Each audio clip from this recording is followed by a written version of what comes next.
Mae'n cael ei lledu na chi bas at Aberseisi. Cyfle am groesiad oes yn wir.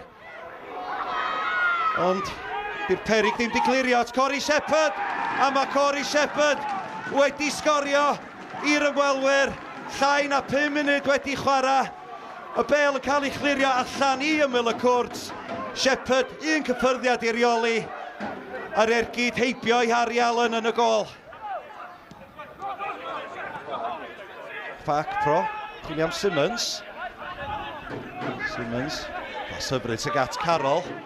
Tu fewn i Clark. Gyd gan Clark. Do honna ddim yn bell. Gwaith da gan y Fflint i lawr y chwith. Ergyd Clark yn poeni.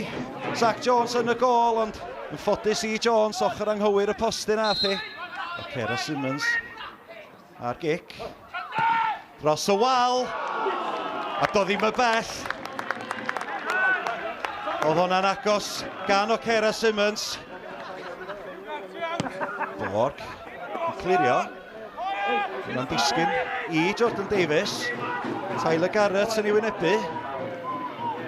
Davies ar ergyd tuag at gornel ar rwyd. Dyna chi gol gan Jordan Davies.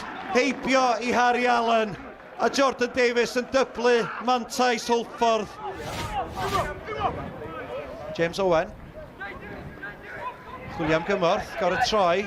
Colli meddiant.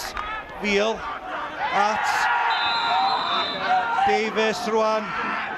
Mae Mr Patch yn mynd i focad ac cardyn coch i Harry Owen. Oedd Jordan Davies yn rhydd. A mae Harry Owen yn gweld cardyn coch a mae'r prawn yn mynd o ddrwg i waith i'r Fflint. Disgyn i Davies. Davies drwad. Cyfle rwan i Jordan Davies. Ond da Beaumont yn clirio'r bel oddi ar y llinell. Oedd yr arbediad i gychwyn gan Harry Allen yn un da. A Bobby Beaumont yn gorffan y gwaith.